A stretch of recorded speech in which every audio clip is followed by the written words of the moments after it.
جی ثقلین امام صاحب، یہ بتائیے گا کہ چونکہ بڑی اہم ڈیولپمنٹس ہو رہی ہیں خطے میں اور ساتھ ساتھ خوش آئند بھی ہیں کہ معاملہ جو ہیں وہ بہتری کی طرف جا رہے ہیں، لیکن کچھ اشارے ایسے بھی مل رہے ہیں کہ جس سے یہ ظاہر ہوتا ہے کہ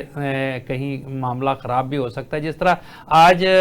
جو ہے وہ ایران کی جانب سے جو ہے وہ کچھ کمرشل جہازوں پر فائر ہوئے ہیں، اور ساتھ امریکہ بدستور جو ہے مسلسل دھمکیاں دے رہا ہے، اور اس کے جواب میں جو ہے عباس عراقچی نے جو کہا ہے کہ جی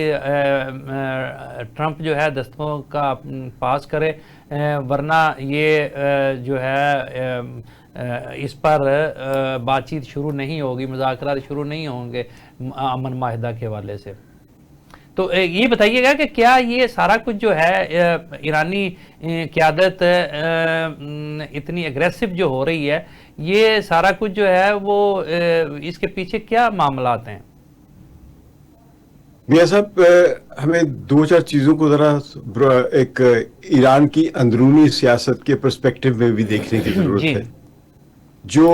آیت اللہ سید علی خامنئی کے جو جنازے میں اتنی بھرپور جو شرکت دیکھی گئی ہے، اس سے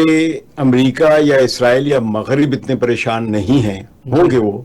سب سے زیادہ پریشانی ریفارمسٹ کو ہے. اچھا. جو ایران کے اندر وہ طبقہ جو ہے تو ایران کے ساتھ وفادار، لیکن ان کے خیال میں یہ تھا کہ ہم امریکہ کے ساتھ اچھے تعلقات قائم کر کے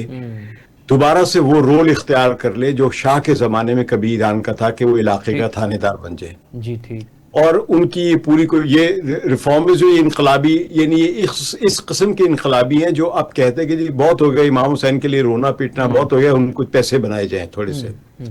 تو یہ وہ طبقہ ہے، کیونکہ یہ اکنامک ڈیولپمنٹ کو بہت زیادہ چاہتے ہیں، اور اکنامک ڈیولپمنٹ ہونی چاہیے، لیکن اکنامک ڈیولپمنٹ پہلے بھی ہوتی رہی ہے. ایران پسماندہ ملک نہیں ہے، تمام سینکشنز کے باوجود بھی ایران اس وقت گلوبل ساؤتھ ممالک میں ٹاپ کے کنٹریز میں آتا ہے. اس کے جتنے بھی ہیومن ڈیولپمنٹ انڈیکسز اگر آپ دیکھیں گے، جس میں life expectancy, literacy rate, health index, maternity leave کے فائدے، میٹرنیٹی کی mortality ریٹ کی کمی، یہ تمام وہ جو انڈیکیٹرز ہوتے ہیں، ڈیٹا جو ہوتے ہیں، اس میں ایران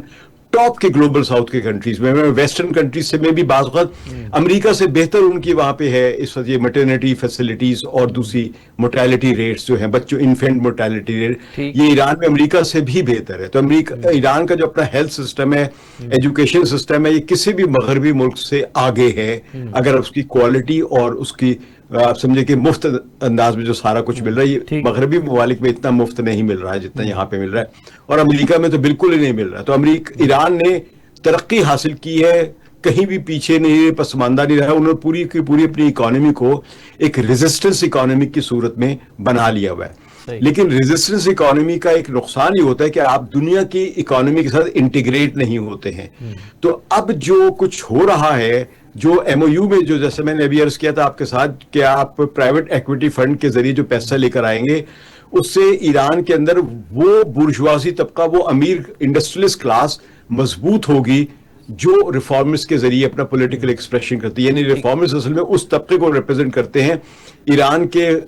ورکنگ کلاس کو یا مستضعفین کو یا